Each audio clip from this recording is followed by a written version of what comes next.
What's up, witches? Luna here with an oracle unboxing. If you like my unboxings, hit the like button, please. And by the end, if you think that you really like my channel, subscribe if you haven't already. For those of you that have been with me a long time, welcome. And I have an oracle deck to unbox. This was a Christmas gift, and that I had never heard of before.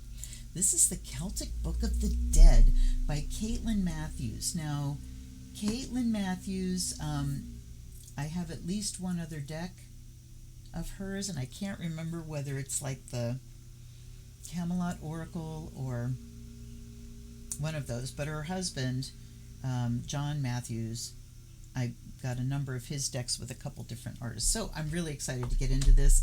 This says, an oracle to steer your life journey, illustrated by Danuta Mayer. And I don't know if I have any decks of hers, but the name doesn't sound familiar. We have just blank sides. There we go. And this is that red feather insignia? Does it say? That's very interesting. So we've got this little insignia, which I think is red feather, but nowhere on the back does it mention the publisher, and this is kind of an issue. The paper's sort of pulling away, so I think I will re-glue that. Anyhow, small criticism. Voyage through the Celtic otherworld to discover your path ahead.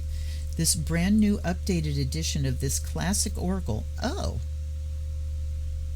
features 42 beautifully illustrated cards based upon the ancient Irish text of the voyage of Maelduin, Maelduin.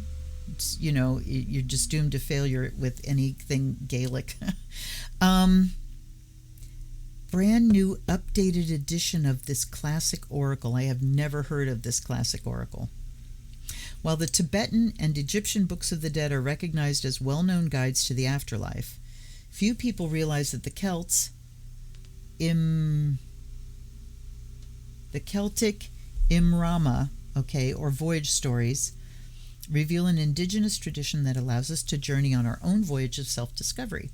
The cards in this pack can be used in conjunction with the book in a variety of ways, whether as an oracle to discover the path ahead, a guide to the soul's direction, a meditational tool for personal and environmental healing, and also as a book of the dead for the dying and the soul midwives who attend them.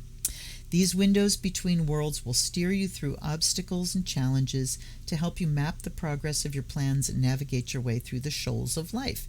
The pack contains 42 beautifully illustrated oracle cards, 160-page guidebook introducing the Celtic Imrama, I-M-M-R-A-M-A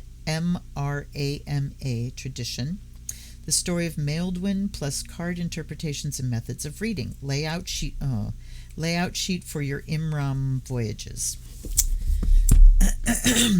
Now I am thinking about that Camelot Oracle because it has a big, yes, looky, it has a big mat. I have to say, I am not a big fan of decks that have big mats. First of all, they're always creased and you can't lay them out completely flat to begin with. Second of all, you have to have a big place to lay them out. And if you do this again and again and again, they're going to eventually fall apart. I got to say, this paper is very good quality. It almost feels like fabric, but it is indeed paper. And look how big this is. So, I mean, check it.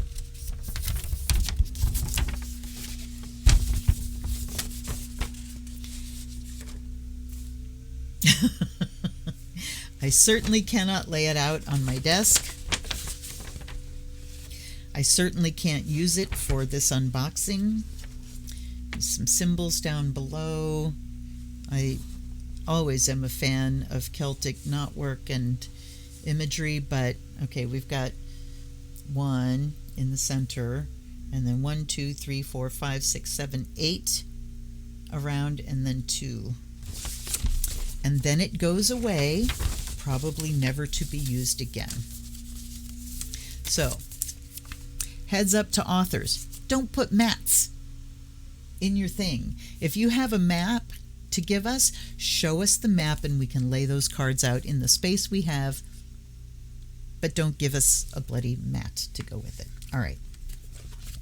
Here's the book.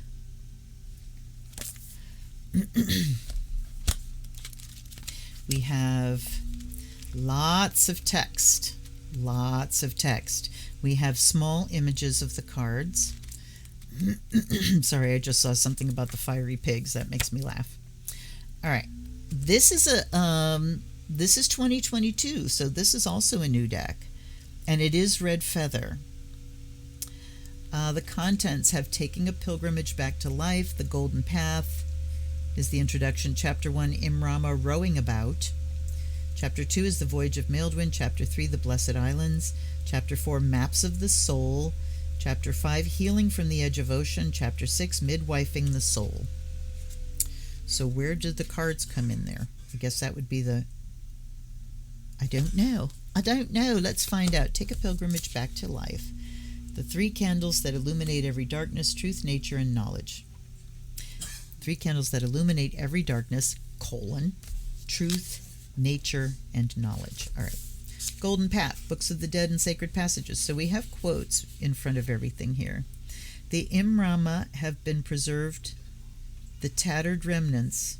In the Imrama have been preserved the tattered remnants of an oral Celtic book of the dead, which proclaimed that the mysteries of the world beyond death had been at least partially explored and the stations of the soul's pilgrimage charted. That is from Alwyn and Brinley Ree's Celtic Heritage. Then we have Rowing About, the Celtic voyage tradition. We will keep faith until the sky falls upon us and crushes us, until the earth opens and swallows us, until the seas arise and overwhelm us. That's the Gaulish Oath of the Elements. Okay. But I'm not going to read because there's an awful lot here, you guys, just an awful lot. And I appreciate that. I like when you get a new system based in an old system that you get information about that system. Guardians of the Otherworld. But what question I have now, though, is this one of those decks that you have to have a degree to use it? I have several of those. A Remark of St. Patrick. Voyages to Other Worlds. Lots of little sections of quoting. The Voyage of Maildwin. Someone will remember my song in every generation. My story will not be forgotten if you remember it. Song of Fotad Kanan. The poem of Maildwin's Voyage. Verses which require further amplification include footnotes at the bottom of the page. So yes, someone's done a degree in this. All right. So,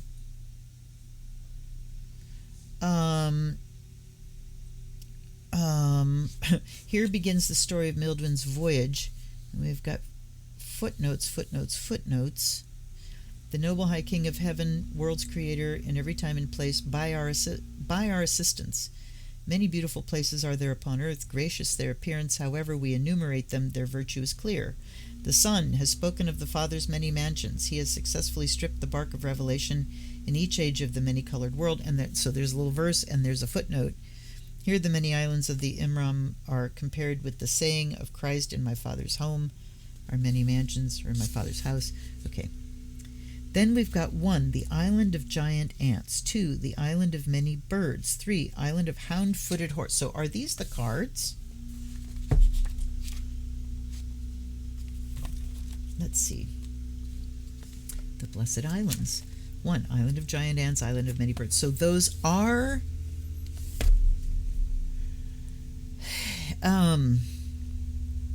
poem of Maildwin's Voyage. I'm assuming that this is a poem either from an oral tradition or something that actually exists. So yes, you're going to have to do a lot of reading here to really get into the system and understand its origins.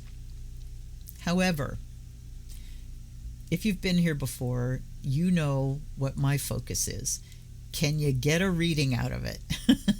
So that's where we're going. I'm not going to spend a bunch more time on this book. So we have, oh, Lordy, look, there's 1, 2, 3, 4, which gets markedly longer. And then we've got 5, 6, 7. So we've got things getting longer and longer.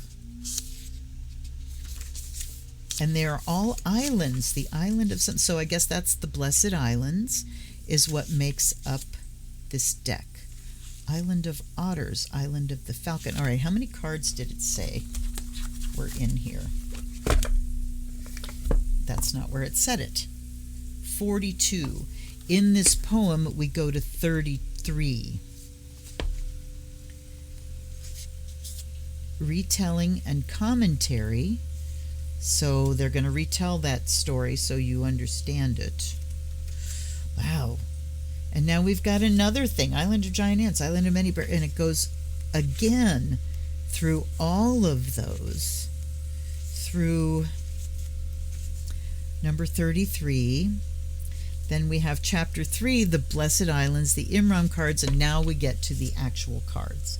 We have an image. We have keywords. We have background.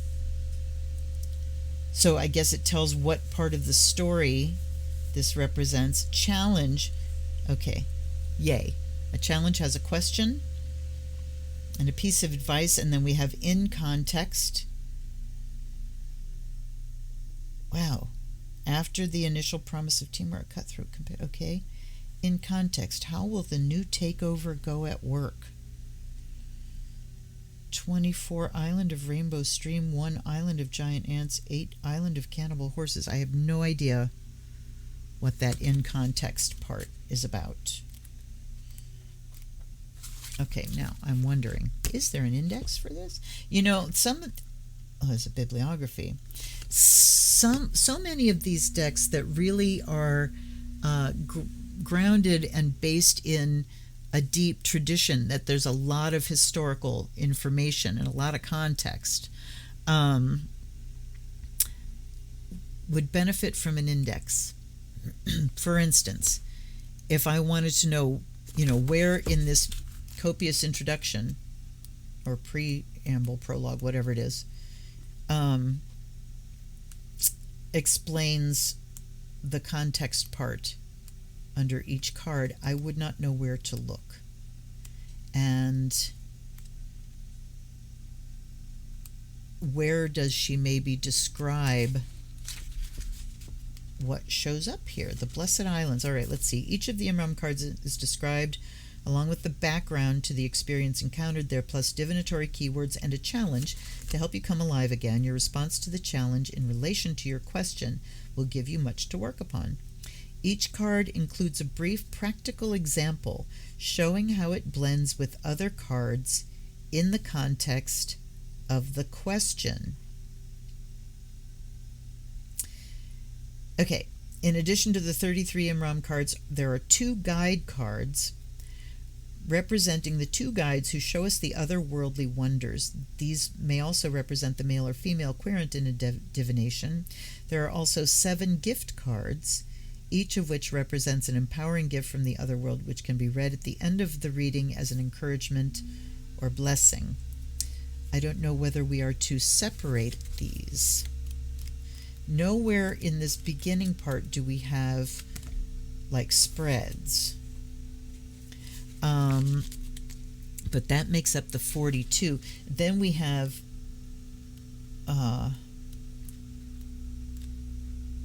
charting a course. Okay, so here we get, wow, holy crap, you guys. Whew. All right, so we finished the cards, and then we get maps of the soul, charting a course, familiarizing yourself with the cards, how to interpret the cards, the triad spread, the heart's secret spread. I think we'll probably do the triad. Gift cards. So we do keep the gift cards separate here. Then we have Imram Voyages, choosing your guide and your voyage. The outward passage, there's using the mat. The homeward voyage. Examples, placement of certain cards in Imram 1 and 2, set up the Sacred 9 map, set up and reading the map.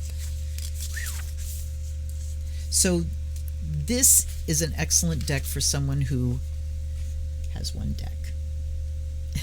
Healing from the Edge of Ocean, voyaging with the cards, the gifts of the other world. So here we talk about, I want to see something here. The Blessed Islands. So, oh no, we do have the gifts at the end of that. Good. I thought it was doing them separately. And so we have the gifts here explained again. The Islands of the Soul voyage. Whew. Wow. I mean, you guys, really, really midwifing the soul, the art of dying, method of soul leading. So we do really talk about the voyage of death. Wow. Okay.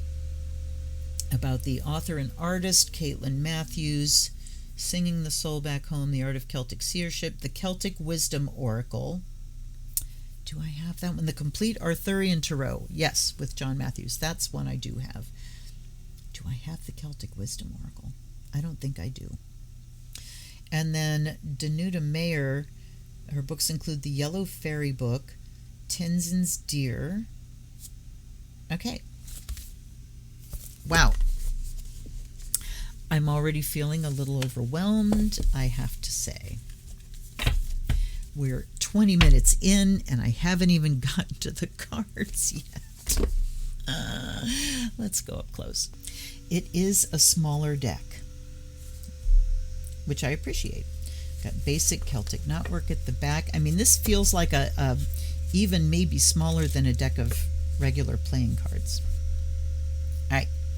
The Island of Giant Ants. So we have collage-ish, I guess, collaging, and it is the Island of Giant Ants. There we go.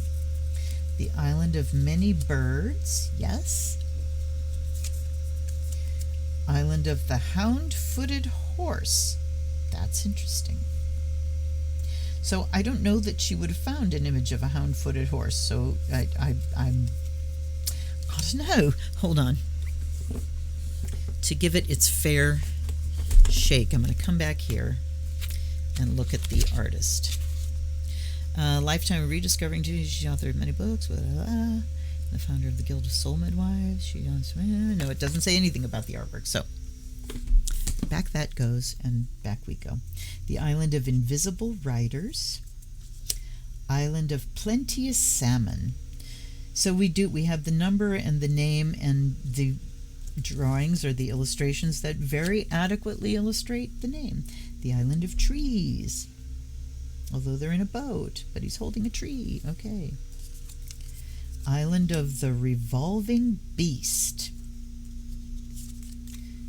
Island of Cannibal Horses. Holy crap. Island of Fiery Pegs.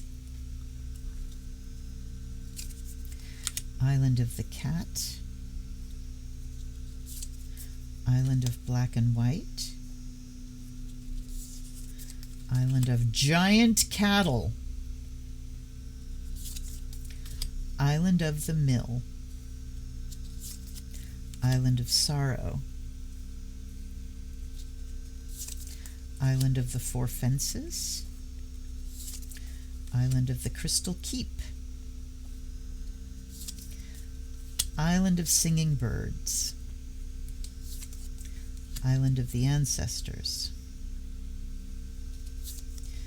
Island of the Hermit. Island of the Forge. I like the illustrations. They definitely illustrate.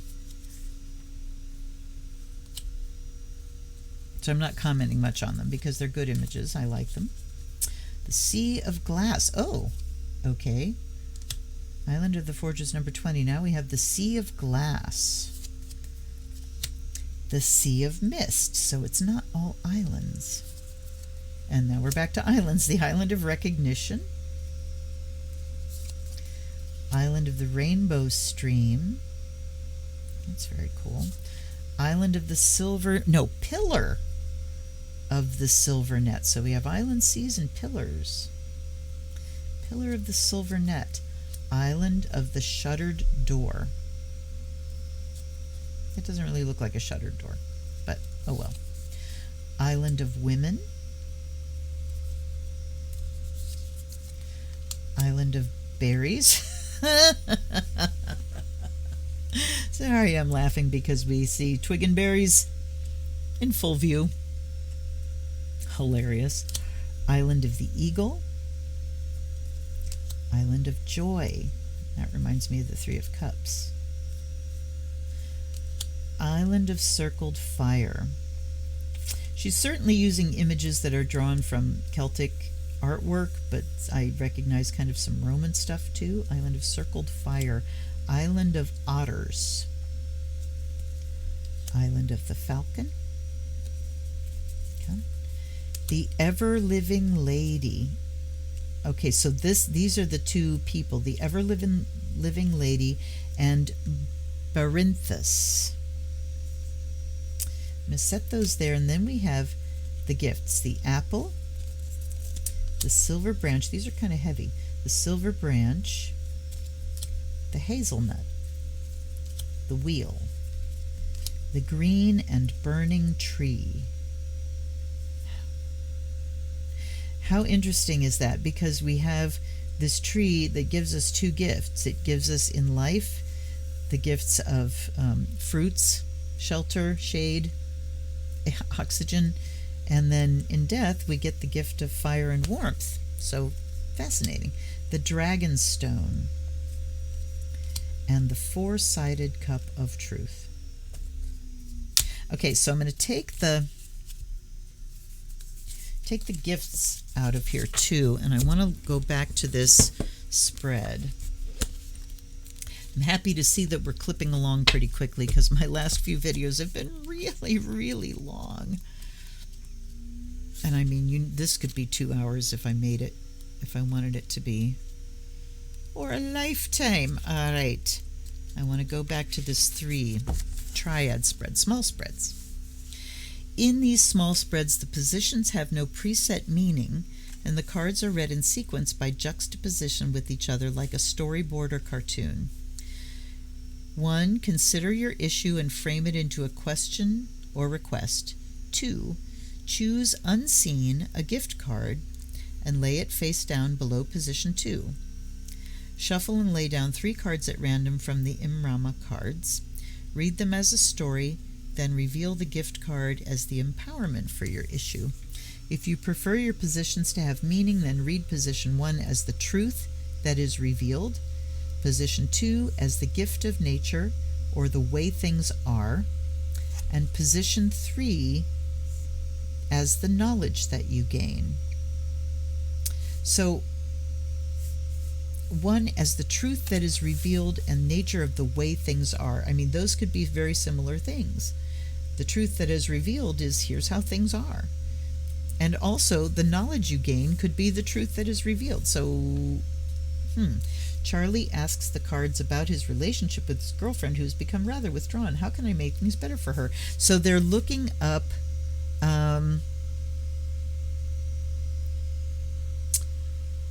or they're giving, I was reading at the same time, they're giving an example. We have the Island of the Mill, Island of the Crystal Keep, and Island of Otters. Without looking up anything at all, Charlie understands what to do from the way the images unfold in succession. I have to stop loading her with guilt. Apparently that's the Island of the Mill. Transform this situation so she can have a clearer horizon. If I bring her what she needs rather than what I want to give her, things will be better. He draws the wheel as his gift. Okay, so she does walk us through things. So I'm going to take these. And it doesn't say to, leave these aside. I didn't see those. Well, or did I? So we do have meanings for the lady and Barinthus. So I think I will put them back in the deck. So the first thing we are to do is take a gift.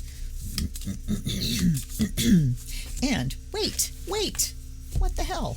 before I go any further, let's get this deck blessed up, shall we? Is my... Oh, rats, I gotta light another charcoal. I'm shooting two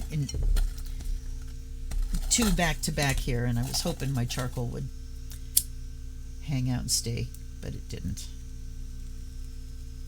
Ouch. I guess it's lit.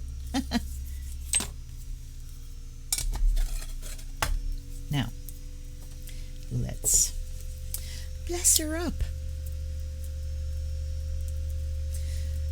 Oh, I'm really curious to hear what you guys think of this deck, if you have it. And I know that all the other Caitlin and John Matthews decks tend to be, you know, like the Arthurian deck, and I think John Matthews is involved with the Camelot deck. They are based in, you know, cultural traditions and historical traditions, and so they are worthy, you know, of all the research that's put into them. And you know what, let me back you out again. That's better. Also, this is a gift from my daughter for Christmas, so thank you to my daughter. Let's take... Oh, and again, I'm not... You guys, wow. All right, so we purify. Maybe I don't have it together enough to be doing back-to-back videos like this. Purify and charge by air and fire. We bless and make whole by water and earth. And we thank guides and guardians, allies and ancestors for being here, holding my hand through this. And we offer you fresh water and the fire of Azrael. And I did not give them the bell, which I shall, to give them a cleanse and a blessing from Spirit. Look, you can put it right in there. Ha ha. All right. Now I think we're ready to go. Oof. Okay, now.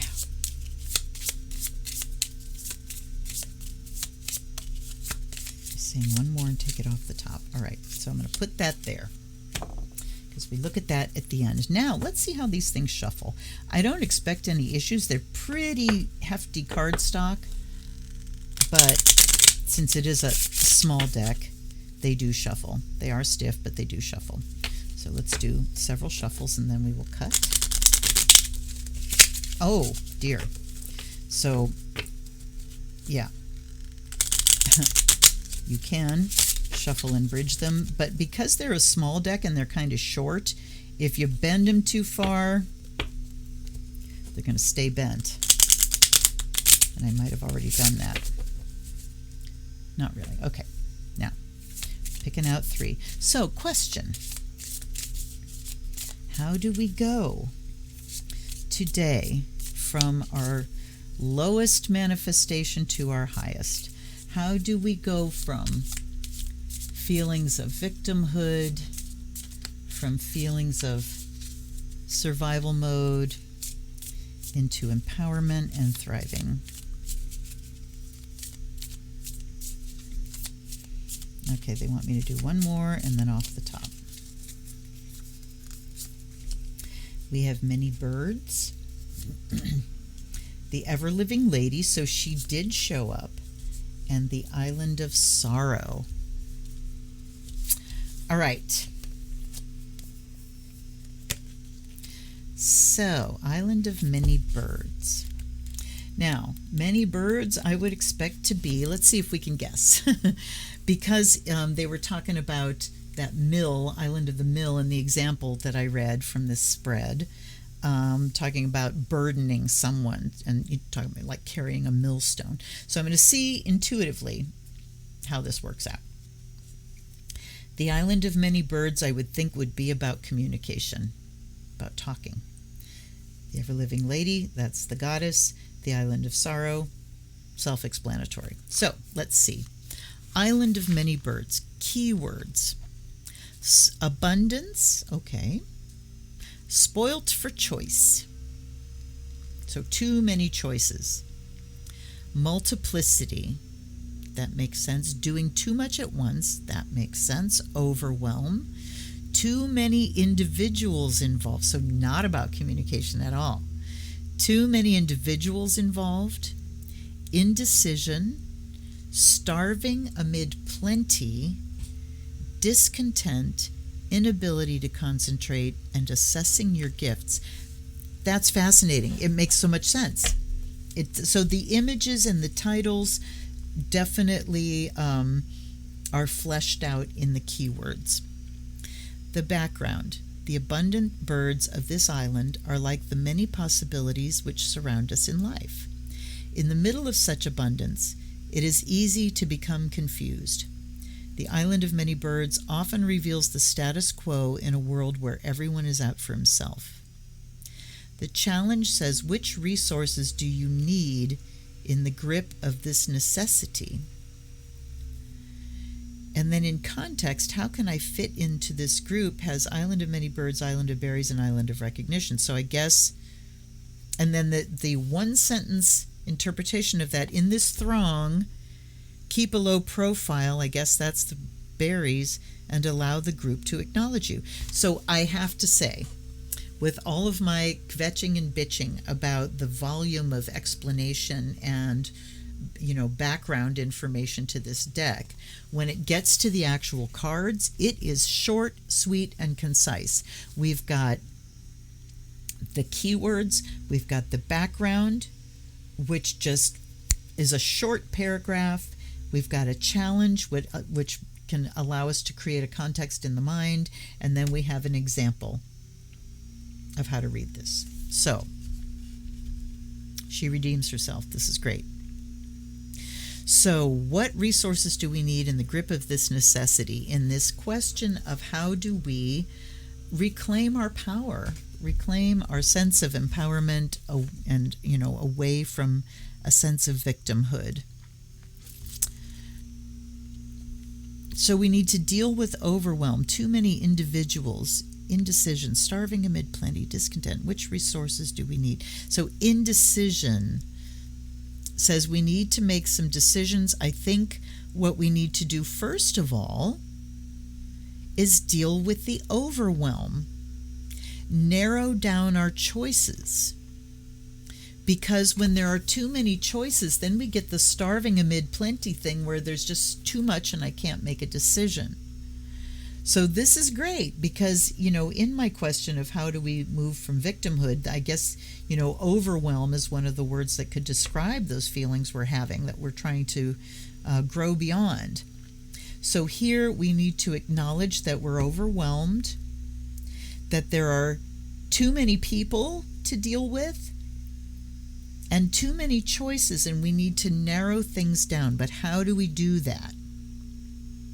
Well, let's move on to the ever-living lady and see what she says. Now, she doesn't have a number, but, well, yes, she does, 34, because there's 33 of the island cards. All right. The ever-living lady, meaning the ever-living lady is the inspirer of all those who need to travel to the overworld, inviting us to leave behind the everyday. She may also be used to signify a female querent in a reading. The background. The ever-living lady is the archetypal woman of the Blessed Islands, banshee or fairy woman.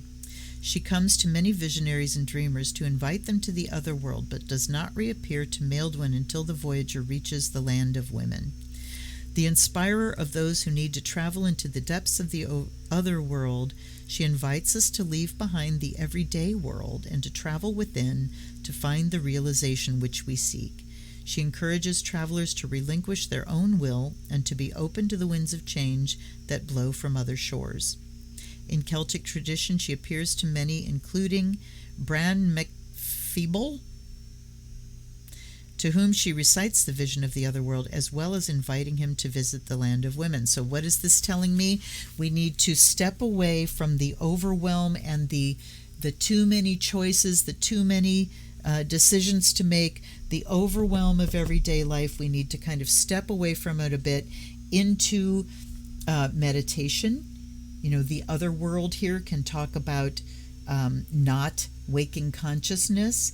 So into meditation, into ritual, handing off to the goddess, inviting the goddess in, stopping our controlling behaviors. The part here about encourages travelers to relinquish their own will. So when we're trying to control every little detail, we get bogged down and overwhelmed. And so we have to recognize, too, that we are not in control of everything and give up to the gods those things that are not, in fact, in our control. God, already. Bang, bang. And then Island of Sorrow is the last one, and we have... So we did get a good shuffle because we got 2 and 14 here, and 34. Island of Sorrow. Keywords: primal misery or angst, sorrow, the gift of tears, mourning, inability to express sorrow or to articulate anguish, sharing of pain with others, loss, pessimism, melancholy, depression, and lamentation. Shit. 10 of Swords, or 9 or 10 of Swords there. Background: one of Maildwin's foster brothers goes here, becoming a mourner. Maildwin sends 4 men to rescue him and bids them not to look at the ground or the air, nor to breathe save through their cloaks. When his foster brother was asked why he wept, he said, "I did as I saw others do." This card can indicate not just sorrow, but loss or depression. Challenge: where in the past are you still living? Is it permissible to mourn and then move on?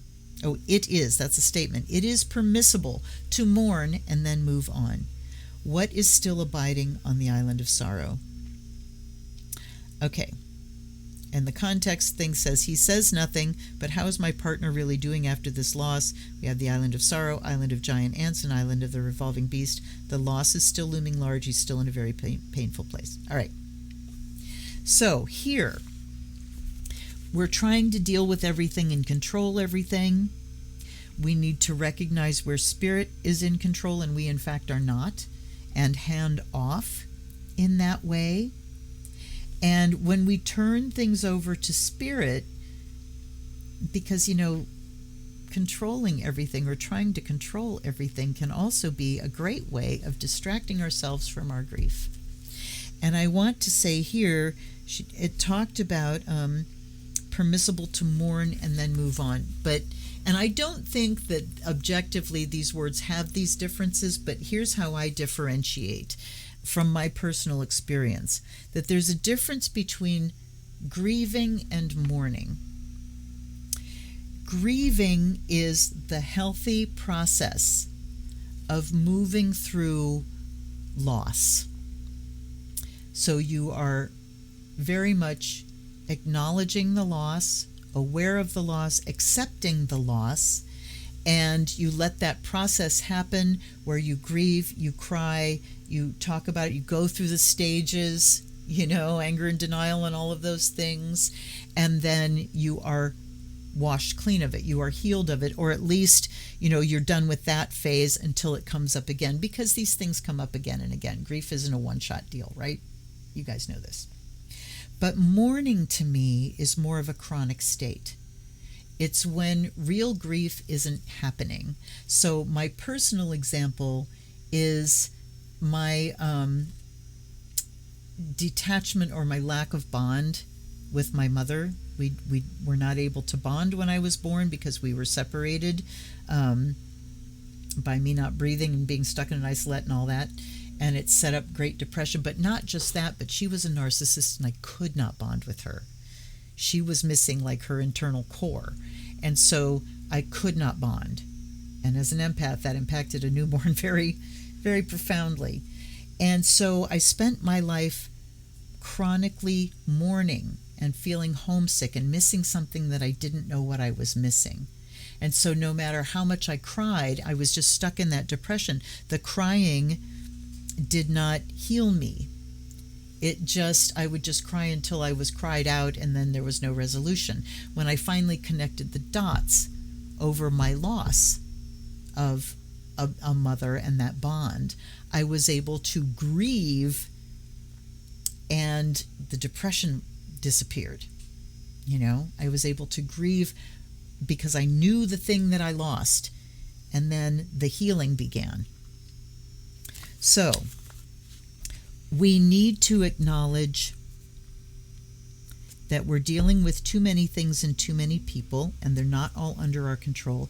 Hand off to the lady, hand off to the goddess, to spirit, to the universe, to fate, whatever you want to call it. Those things which are not under our control, step into faith that the gods, our guides, have our backs, and then really hook into our true grieving. What is it that we are chronically mourning instead of the healing grieving process? And now let's see what gift we have. I can't wait to see here. We have the apple. Okay. Oh, how interesting. These are not in the order. The order that they were in the deck is not the order that they are in the back of the book. Okay, who cares? They don't have numbers. Doesn't matter. So we just have background. We don't have any keywords. Oh, yes, we do, but they're not called keywords. All right, background. Unlike the apple of the Judeo-Christian fall or the classical apple of discord, the Celtic apple is symbolic of the earthly paradise of wholeness and healing. Meaning, wholeness, healing, desire fulfilled, satisfaction. The challenge is, what is your heart's desire? Eliminate the oughts and shoulds from your heart. And so maybe some of the too many things that we're carrying is the oughts and the shoulds. So if we do this, if we look at this, is great, you guys. Okay, I am very pleasantly surprised, and all of that background work pays off. If we acknowledge these too many things and do our best to relieve ourselves of that burden of trying to control the uncontrollable, if we trust, perfect love and perfect trust, if we offer it up to the gods, to our guides, to, maybe if we're trying to control things that another person controls, if we trust them to handle, and we do our actual emotional work of grief and healing and wholeness is ours. Okay, wow. So I started off fussing, fussy as I get, you know how fussy I get, and ended up with a great reading from this. So I am very excited to use this deck to go through the cards, and the fact that the meanings and the descriptions of each card are so succinct and so brief and so to the point and really do connect with the name. I'm going to immediately go through and read those cards and get those things installed in my intuitive brain and do a personal reading here, because this deck reads. Hell yeah. What do you think? Wow. Hey, this video is 15 minutes shorter than my last view. All right, so what do you think of this deck, you guys? Do you have it? Do you want it? What do you think of the reading? Did it resonate for you? All that kind of stuff. I answer all your comments, so please jump in. Let's engage, all right? And hit the like button while you're at it. If you're not subscribed, consider doing that. Before you do, go to my channel and click just the unboxing playlist. There are 320 some videos on that playlist, and there are other playlists of rituals and prayer circles and live streams and all kinds of stuff. So go shop around, look at some videos, decide if I'm worth subscribing to, because it's free, and then subscribe. And there's also links to donate to the channel, support me. Nothing is too small. Blessings for that. You can join my Patreon, which is just $3 a month, and is just support again.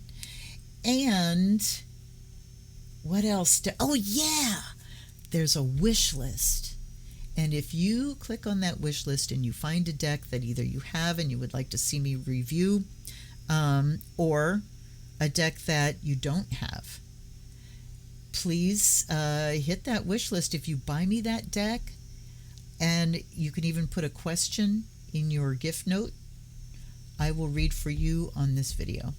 And everybody that I've done that with so far has said it was bang on the money. So do that and you get a reading. Thank you so much for hanging out, you guys.